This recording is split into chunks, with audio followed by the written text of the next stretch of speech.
Welcome in computer class of 7th standard, and we are doing chapter number 7 database and DBMS and introduction.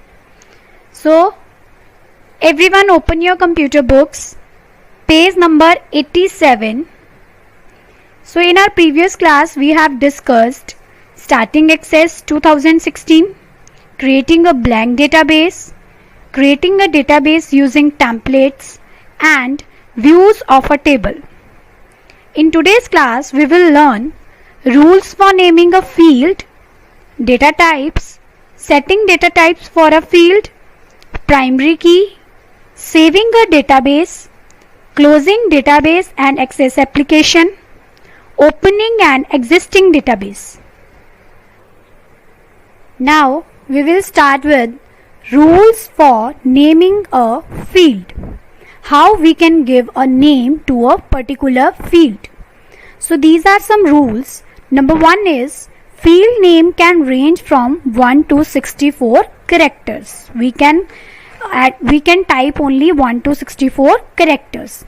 Second is field name can include letters like ABC, numbers 1 to 3 and special characters like @ full stop, comma, etc. Third is field name cannot be started with a blank space. Next is you can change the properties of a field name from field properties pane. Next is data types. A data type determines the type of data a particular field can accept. Means which type of data we are going to enter in a field like numbers, text, etc. Short text. It is used to store text or a combination of text and numbers that doesn't require calculations such as address, phone numbers, etc. This field with this data type can have maximum of 255 characters. Next data type is long text. Stores text and numbers up to 65,536 characters. Next data type is number. It stores numeric information that you can use for calculations.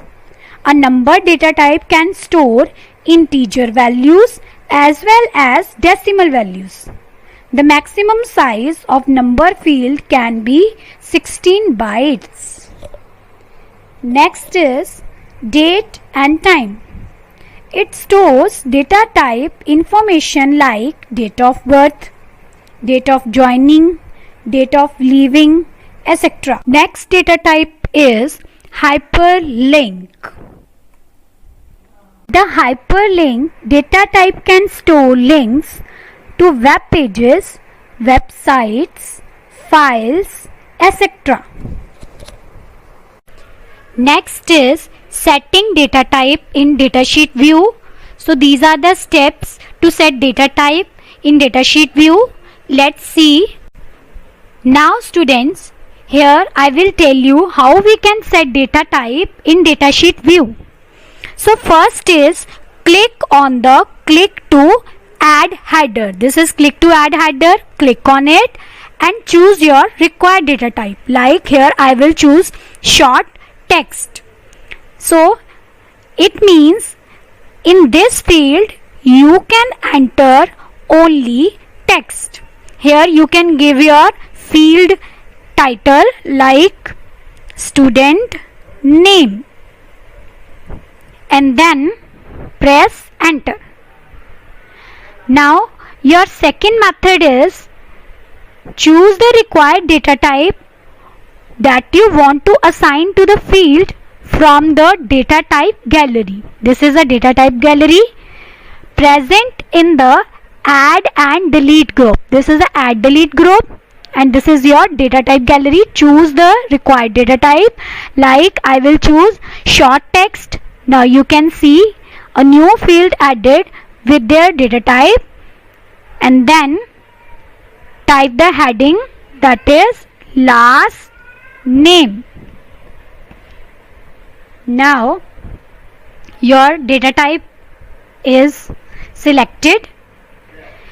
Suppose you want to reset or change the data type of a field, and so you can do this also from select the header of the field, and under formatting group you can see one option, data type.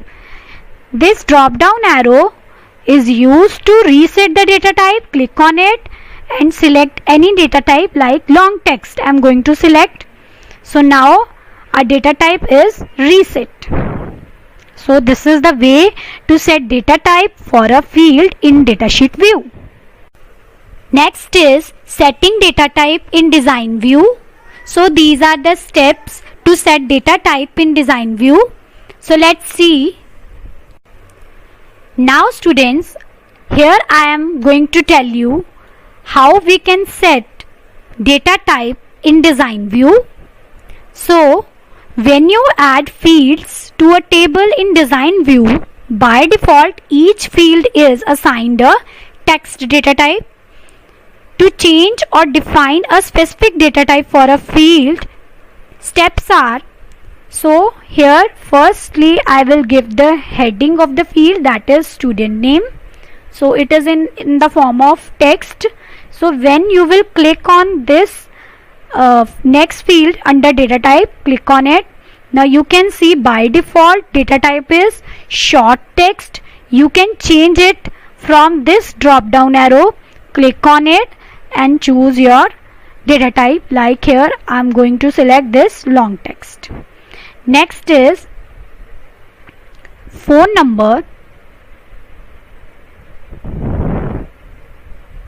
Now set the data type.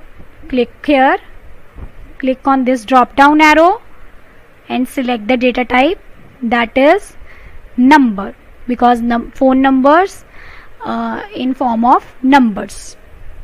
So first step is click on the drop down arrow in the data type column of the field and select the desired data type from the displayed list. Next is primary key. Primary key is a standard feature of every database management system.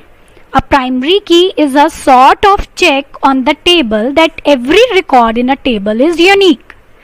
The field which is designated as the primary key of a table can neither have duplicate data nor can it be left blank while entering the data.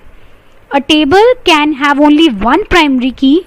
The value in the primary key field is different for every record and thus helps in uniquely identifying the records. Let's take an example of students table. As we all know that each student in a class has a unique roll number. As you can see in this table, each student has a unique roll number that cannot be assigned to any other student. Hence roll number can be defined as a primary key to uniquely identify each record. We cannot consider the student's name field for the primary key, as there is always possibility that more than one student in a class might have the same name. So these are the steps to set a primary key. So let's see. Now students, you can see in design view I am having three fields: roll number, student name and address. So now how we can set primary key? So in design view, click on the field that you want to set as the primary key. Like here I want to set primary key of roll number field. Click on it. The selected field will be highlighted. You can see roll number field is highlighted now. Click on the primary key button. This is a primary key button present in the tools group. Click on this. So roll number field is set as the primary key. Now one more method to set primary key. Second method is right click on the field here and then click on the primary key. So now roll number field is set as a primary key. This is the second way. After that, close the table and then access prompts a message window reminding us to save the changes. Then click on the yes. So these are the steps to set primary key. Now students, I have opened that table in datasheet view and I have entered some value. Now I am going to enter the next value, but here I am going to repeat the value of roll number field. Here I am going to type 5 again, then under student's name give any name, address and press enter. Now you can see one error message is there. The changes you requested to the table were not successful because they would create duplicate values in the index primary key or relationship change the data in the field or fields that contain duplicate data. Remove the index or redefine the index to permit duplicate entries and try again.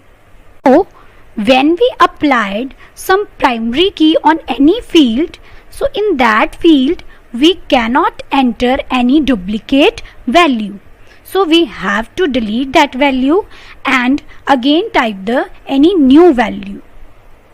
Now students, I am going to leave this column blank under roll number fields. Now move to the next column. Now you can see one message is there.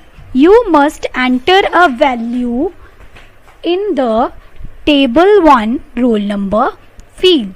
So students, the field which is designated as the primary key of a table can neither have duplicate data nor can it be left blank while entering the data. So firstly we have to enter some data under roll number field. Next is saving a database. So these are the steps to save your database. So let's see how we can save it. Now students, you can see here I have already made one table. Now I want to save it. So we are having 2-3 ways to save it. First is click on save icon. This is a save icon present on the quick access toolbar. You have to click on it and then save as dialog box will appear. Here you have to give the table name and then click on OK. Next way is click on File tab and then click on Save. In this method, again save as dialog box will appear. Give your table name and then click on OK. Third method is shortcut key, that is Ctrl+S. Press Ctrl+S from your keyboard. Now save as dialog box will appear. Here I will give the name, that is student, and then click on OK. Now you can see our database is saved with student name. So these are the steps to save a database. Next is closing database and access application. So these are the steps to close database. So let's see how we can close the database. After finishing the work in Access, we want to close this database. So we are having 3 methods to close it. First method is click on File tab, then click on Close option. This is a close option. Second method is click on close button present on the title bar. At the top right side you can see this close button. It is also used to close database. And third method is shortcut key, that is Alt plus F4.